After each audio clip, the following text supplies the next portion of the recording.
The late afternoon sun was a benevolent artist, painting the sprawling lawn of my parents' estate in strokes of liquid gold. It was my father's 60th birthday, an occasion that demanded and received the full force of my mother's legendary event-planning prowess. White tents billowed softly in the breeze like lazy clouds, tables were adorned with cascades of hydrangeas and roses, and the air hummed with the contented murmur of 50 of their closest friends and family, a symphony of polite laughter and the clinking of crystal glasses. From my vantage point near the grand oak tree that had shaded my childhood, I watched my husband, Liam. He was standing with our 7-year-old son, Leo, by the newly installed koi pond. His head bent low as Leo pointed with unbridled excitement at a particularly vibrant orange fish. Liam's smile, when he looked at our son, was the single most beautiful thing I had ever seen. It was a smile that reached his sea-green eyes, crinkling the corners in a way that always made my heart feel like it was performing a little flip. He was, by all accounts, the perfect man. A brilliant architect whose firm was reshaping the city skyline. He was as kind as he was handsome, as dedicated a father as he was a loving husband. We had built a life that was the envy of our friends, a beautiful brownstone in the city, a son who was the center of our universe, and a love that felt as solid and foundational as the very buildings Liam designed. "He's a good one, Elara." I turned to see my father, Robert, standing beside me, a glass of champagne in his hand. His silver hair was perfectly coiffed, his bespoke suit immaculate. He was a titan, a man who had built a real estate empire from the ground up, but to me he was just Dad. He was my hero, the man whose approval I had always sought, whose broad shoulders had always been there to cry on. "He's the best," I agreed, my gaze drifting back to Liam and Leo. "You were right about him. My father had been the one to introduce us." Liam's fledgling firm had been a finalist for a major contract with my father's company. Liam hadn't won the contract, but he had, in my father's words, won the far greater prize. My father had admired Liam's ambition and integrity from the start, and had championed our relationship with a paternal pride that warmed me to my core. "Of course I was right," he said with a wink, his voice a familiar, reassuring rumble. "I have excellent taste, in sons-in-law and in champagne." He raised his glass to me, and I clinked mine against it. "To family," he said, his eyes scanning the party with a deep, proprietary satisfaction. "To family?" I echoed, feeling a swell of pure, unadulterated happiness. This was my world, safe, beautiful, and whole. I excused myself and made my way across the lawn, the heels of my sandals sinking slightly into the soft grass. As I approached, Liam looked up, and the smile he gave me was a little dimmer than the one he'd given Leo. I noticed, with a faint prickle of concern, that his shoulders were tense, his posture rigid. He'd been like this for a few weeks, now distracted, a little on edge. When I'd asked, he'd brushed it off as stress from a new, high-stakes project. "The zoning board is being difficult," he'd said, or, "the investors are getting nervous." I'd accepted it. His work was demanding. Pressure was part of the package. "Everything okay?" I asked, placing a hand on his arm. His bicep was a knot of tension beneath his linen shirt. "Fine," he said, his eyes flicking over my shoulder towards the main tent where my father was now holding court. "Just a lot on my mind." "Try to relax, my love," I murmured, leaning in to kiss his cheek. He smelled of fresh air and a faint, sharp scent I recognized as expensive whiskey. He wasn't a big drinker, but his glass was nearly empty.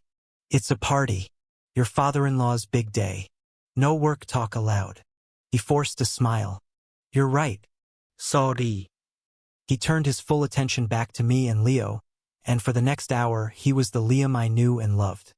He pushed Leo on the tire swing, his laughter echoing through the garden.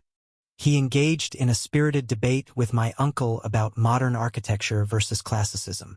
He charmed my gossipy Aunt Carol, patiently listening to her endless stories about her prize-winning roses. He was playing the part of the perfect son-in-law flawlessly, but I couldn't shake the feeling that it was just that, a part. I saw it in the way his eyes kept darting towards my father, not with affection, but with an unreadable, almost fearful intensity. I saw it in the way he'd startle slightly whenever someone approached him from behind. I saw it in the way he refilled his whiskey glass 3 times in quick succession when he thought I wasn't looking. I tried to ignore it. I chalked it up to my own anxiety. I was a born worrier, always searching for the crack in the perfect facade. Stop it, Alara, I told myself. Everything is fine. You are happy. He is happy. The sun began its descent, bleeding hues of orange and violet across the sky. String lights twinkled to life in the trees, casting a magical glow over the scene. My father took to the small, raised platform near the band, tapping a spoon against his glass for attention. Friends, family, he began, his voice amplified by a microphone, booming with charisma. The crowd fell silent. Thank you all for being here to celebrate this old man's milestone. A ripple of affectionate laughter went through the guests. As I look out at all of you, I'm reminded of what's truly important. It's not the buildings we construct or the deals we close. It's the family we build. My wonderful wife, Helen, my incredible children, Mark and Alara. His eyes found mine, and I felt that familiar warmth spread through my chest. And, he continued, turning his gaze, the family we welcome in. I couldn't have asked for a better man for my daughter. Liam, he gestured towards my husband. A man of vision, of strength, of character. He is more than a son-in-law, he is a son. To Liam. A chorus of "to Liam" rose from the crowd. I beamed, turning to squeeze Liam's hand. But his hand was clammy, and his face, in the warm glow of the fairy lights, was ashen. He was staring at my father, but his expression wasn't one of gratitude. It was an expression of pure, unadulterated terror. His breathing was shallow, his jaw clenched so tightly I could see the muscle throbbing. Liam, I whispered, my smile faltering. Are you ill? He didn't seem to hear me. His focus was locked on my father, who had now stepped off the stage and was talking to a man I didn't recognize.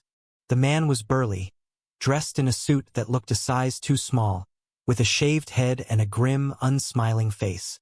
My father had his hand on the man's shoulder, leaning in to say something in his ear. My father laughed at whatever he said. A hearty, booming sound, but the other man's expression remained stony. Then the man's eyes lifted and scanned the crowd, seeming to land directly on Liam. It was for a fraction of a second, a meaningless glance in a crowd of dozens, but to Liam it was like a physical blow. He flinched. He took a sharp, ragged breath. That's when he turned to me. The noise of the party, the music, the chatter, the laughter seemed to fade into a dull, distant roar. The world narrowed to his face, to the panic that was churning in his beautiful green eyes. He grabbed my elbow, his grip surprisingly forceful. We're leaving, he hissed, his voice low and urgent. What? Liam, we can't just leave. It's my father's birthday. What is wrong with you? I tried to pull my arm away, but his fingers tightened. Alara, we are leaving. Now. He started to pull me towards the side of the house, away from the party, towards the driveway where the cars were parked. People were starting to notice. I saw my mother's confused frown, my brother's quizzical look. I was mortified. Liam, stop it. You're making a scene. I protested, my voice a strained whisper. Talk to me. What happened? He stopped abruptly behind the shelter of a large Japanese maple, yanking me closer so that our faces were inches apart. The smell of whiskey on his breath was overpowering. His eyes were wild, darting around as if expecting an attack from any direction. Please, Liam, I begged, my own panic starting to rise. Just tell me what's going on. He looked at me, and for a moment, the frantic terror was replaced by a wave of profound, heartbreaking despair. He looked like a man on the edge of a precipice, staring down into an abyss. He leaned in, his lips brushing my ear, and the warmth of his breath was a chilling counterpoint to the words he spoke. He whispered a single sentence, a quiet, devastating string of words that did not compute. that could not possibly be true. A sentence that felt like a key turning in the wrong lock, shattering the tumblers and breaking the mechanism forever. Your father knows about the money, and he's going to kill me.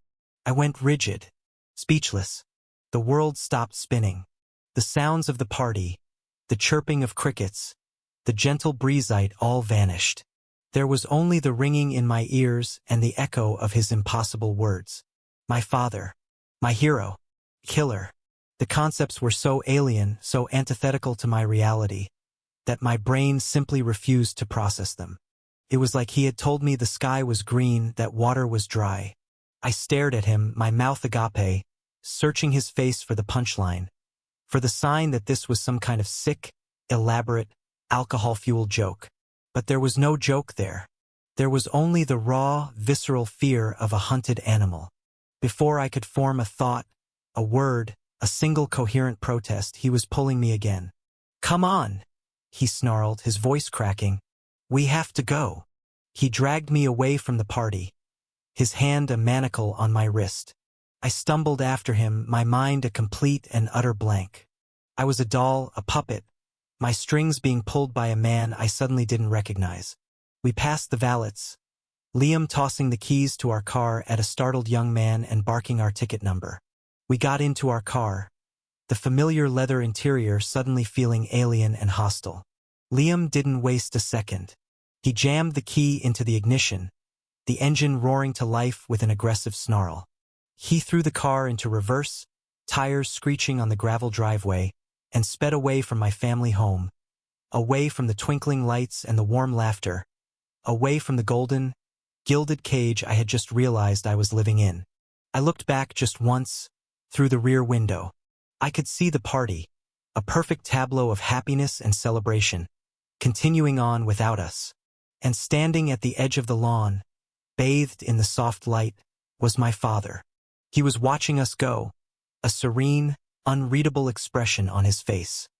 He raised his hand, not in a wave, but in a small, almost imperceptible gesture, a dismissal, and in that moment, the first crack appeared in the foundation of my world. Liam's insane, impossible words echoed in the silent, suffocating space between us as we sped into the night, and a cold, terrifying dread began to seep into the vacuum where my happiness had been only minutes before. He had whispered a single sentence, and the world I knew had already begun to dissolve. The silence in the car was a living entity. It was thick and suffocating, pressing in on me from all sides. The only sounds were the hum of the engine and the frantic, ragged rhythm of Liam's breathing. He drove with a terrifying focus, his knuckles white on the steering wheel, his eyes constantly flicking to the rearview mirror as if he expected to see the headlights of a pursuing car at any moment. My own shock had begun to thaw, replaced by a glacial wave of anger and disbelief. The woman who had been dragged from the party like a misbehaving child was gone, and in her place was someone who demanded answers. "Pull over," I said, my voice quiet but steely. He ignored me, his foot pressing harder on the accelerator. We were flying down the winding country roads, the trees a dark, rushing blur on either side. "Liam," I said, "pull over. Right now." My voice cracked on the last word, a raw edge of hysteria creeping in. He cursed under his breath and swerved violently onto the gravel shoulder of the road, the car skidding to a halt in a cloud of dust. He cut the engine, and the sudden, absolute silence was even more deafening. We were plunged into near darkness, the only light coming from the faint glow of the dashboard. I turned to him, my body thrumming with a volatile mix of fear and fury. "What the hell was that? What is wrong with you? You can't just say something like that, something so monstrous, so insane, and then drag me away from my own family." "It's not insane, Alara," he said, his voice a low, desperate rasp. He wouldn't look at me. He was staring out the windshield into the impenetrable dark. "It's the truth. The truth." I laughed, a harsh, ugly sound. "The truth is that you're drunk and paranoid. My father is going to kill you? Over money? Do you hear yourself? My father loves you. He thinks of you as a son. He would give you anything.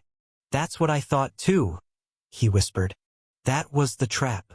I stared at his profile, the strong jawline I had traced with my fingers 1,000 times, now set in a mask of grim despair. Trap? What trap? Liam, you have to talk to me. You have to make this make sense. Because right now, I feel like I'm losing my mind. He finally turned to face me, and in the dim light, I could see that his eyes were glistening with unshed tears. The sight of it, the raw vulnerability in this man who was always so strong and composed, chipped away at my anger, leaving a raw nerve of fear exposed. The new project, he began, his voice hoarse. The big one, the waterfront initiative. It was falling apart. 6 months ago.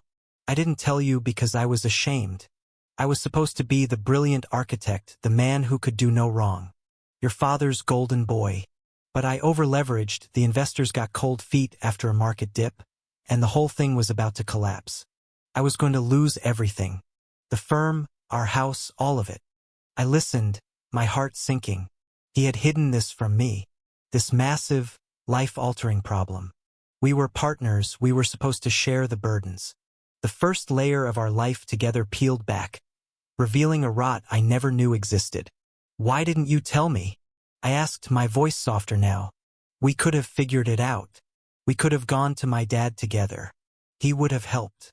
A bitter, hollow laugh escaped his lips. Oh, he helped, Ilara. That's the whole point. I went to him. I swallowed my pride, laid it all out for him and begged for his help. I told him I needed a short-term bridge loan. $5 million. $5 million. The number was staggering, but not for my father. It was a figure he dealt with in business regularly. And he gave it to you? I asked, confused. He brokered it, Liam corrected, a dark emphasis on the word. He said his own assets were tied up, but he had a business associate who specialized in high-risk, short-term financing. He said the man was discreet, but that he demanded loyalty. My father said he would vouch for me, that he would personally guarantee the loan. A cold dread was coiling in my stomach. I knew instinctively where this was going. An associate. Was that the man he was talking to tonight? The one with the shaved head? Liam nodded, a muscle twitching in his cheek. That's him. His name is Vecchio. And he's not a business associate. He's a shark. A monster. The interest rates were criminal, the terms were impossible. But I was desperate, Ilara. I was drowning. And your father. He presented it as an act of salvation. He made me feel like he was moving heaven and earth to save me. So you took the money, I said, my voice barely a whisper. And you lost it. He squeezed his eyes shut, a look of profound self-loathing on his face. The deal went south. A key permit was denied at the last minute, something that should have been a rubber stamp. The whole project imploded. The $5 million is gone. All of it. The payment was due last week. I've been getting calls, messages. Vecchio doesn't care about excuses. He wants his money or collateral. But my dad guaranteed it, I insisted, clinging to that one fact like a life raft. He told you he would. He'll take care of it. He has to. This was it. The moment of his explanation that tore me apart. Liam opened his eyes, and they were filled with a terrible, pitying clarity. He looked at me as if I were a child who still believed in fairy tales. Ilara, he said, his voice gentle but devastating. You don't understand your father. You see the man who pushes Leo on the swing, the man who gives speeches about family. But that's a performance. That's the face he shows the world. The real Robert, the one who operates in the shadows. He's different. The loan wasn't an act of salvation. It was an acquisition. The denied permit wasn't a coincidence. He orchestrated it. He has connections everywhere. He didn't want to save my company, he wanted to own it. He wanted to own me. He set me up to fail from the very beginning. The words hit me like a physical blow, knocking the air from my lungs. I shook my head, a frantic, desperate denial. No. No, that's not him. You're wrong. You're scared and you're making things up. He wouldn't do that. He loves me. He wouldn't hurt me by hurting you. He doesn't see it as hurting you, Liam said, his voice laced with a bitter irony. He sees it as protecting you, by controlling me, by making sure I'm forever in his debt, under his thumb. Tonight, seeing Vecchio there, seeing your father smile at him like that, that was the message. That was him telling me my time was up, that the guarantee was void, that I belong to them now, and when I can't pay and I can't, Vecchio has his own methods of collection. Your father won't stop him. He'll sanction it. That's what he meant by kill me. Maybe not literally with a gun, but they will destroy my life, my reputation, and if I fight back. Yes, maybe literally. He reached into his jacket pocket and pulled out his phone. His hand was trembling. He swiped through it and then handed it to me. On the screen was a string of text messages from an unknown number. The clock is ticking, architect. Your friend Robert can't help you now. We know where you live. We know about the boy. The last message sent a shard of ice through my veins. Leo! They had threatened our son. I looked up from the phone, my eyes wide with a new, sharper terror. The abstract horror had become concrete. This was real. This is why we built our life. I heard myself say, the words tumbling out in a rush of panicked hope. This family, you, me, Leo, the strong. We can fight this. We can go to the police. We can sell the house, we can run away, we can start over somewhere else. As long as we have each other, we can rebuild. We can fix this. I was babbling, clinging to the wreckage. My image of my father was shattered. My sense of safety was gone. But I still had my marriage. I still had the life Liam and I had built together, brick by brick. That was my foundation now. That was the one thing that was real and true in this nightmare. Liam looked at me, and the pity in his eyes deepened into something else. Something so broken and final it terrified me more than Vecchio's threats. He took the phone from my trembling hand, his fingers brushing mine for a moment before he pulled away as if burned. The car was a confession booth, the darkness a shroud for the final mortal sin. Ilara, he said, and my name was a sound of mourning on his lips. You're right. We built a beautiful life. A beautiful lie. I stared at him, not understanding. What are you talking about? He took a deep, shuddering breath. A man preparing to detonate the last standing structure in a ruined city. He finally met my eyes, and his were hollowed-out craters of guilt and regret. The final piece of his confession was ready. The one thing he hadn't told me. The one thing that would change not just the future, but the past. What he said next ended everything we built. This isn't the first time I've been in this kind of trouble, Ilara, Liam said, his voice flat, devoid of all emotion. It's just the first time I got caught by someone more dangerous than me. The silence that followed was profound. A different kind of silence. Not just an absence of sound, but an absence of hope. An absence of life. What? I managed to choke out. Before I met you, he continued, the words coming out slow and heavy, like stones being dredged from the bottom of a well. I had another firm, in another city, and another life. I was with a woman. We had a child. Asson. The air in the car became thin, unbreathable. Every word he spoke was a sledgehammer, smashing the pillars of our shared history into dust. Asson. He had another son. I did the same thing. I got in over my head financially. I made promises I couldn't keep. And when it all fell apart, I ran, he confessed, his voice cracking. I just left. I disappeared. Changed my name. Moved here to start over, to build something real, something clean. I told myself I would be a better man. I met you and I thought I could be. I was no longer in my body. I was floating somewhere above, watching a scene from a terrible movie. This couldn't be my life. The man I married, the father of my child, was a ghost. À fabrication. And the money? I asked, my voice a dead, lifeless thing. The 5 million you lost? He couldn't look at me. He stared at his hands, which were clenched in his lap. The project going south was only part of it. I had been skimming, siphoning money from the firm. Not a lot at first, just enough. She found me Ilara, my ex, a few months ago. The boy is older now. He's sick. He needs expensive treatment, experimental therapies. She begged me for help. I was sending her money. The money I was taking from the waterfront project. I was trying to fix the past, and in the end, it just destroyed the present. The truth landed with the force of a wrecking ball. The man I loved didn't just hide a debt from me. He had hidden an entire life, an entire family. Our life, our family, the one I thought was so precious and unique, was just his second attempt. A do-over. Leo wasn't his only son.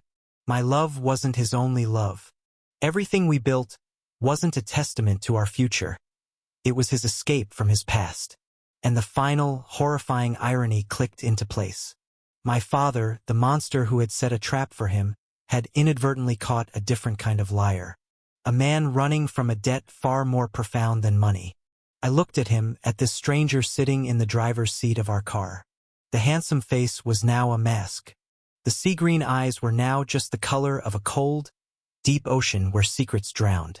The love I felt for him, which had been a raging fire just an hour ago, was gone. Not even embers remained. There was only a cold, black, empty space filled with ash. I didn't cry. I didn't scream. I was beyond that. I had been rendered speechless at the party by a whisper of a threat. But I was silenced now by the roar of a truth that had leveled my entire world. He hadn't just torn me apart. He had vaporized me. The woman who was Ilara, wife of Liam, mother of Leo, daughter of Robert, was gone. In her place was a stranger, staring at a stranger, with the ghost of a dead life between them. Everything we had built was gone. It had never been real in the first place. It was a beautiful house built on a foundation of lies, and the ground had just given way. There was nothing left to salvage. There was only the rubble.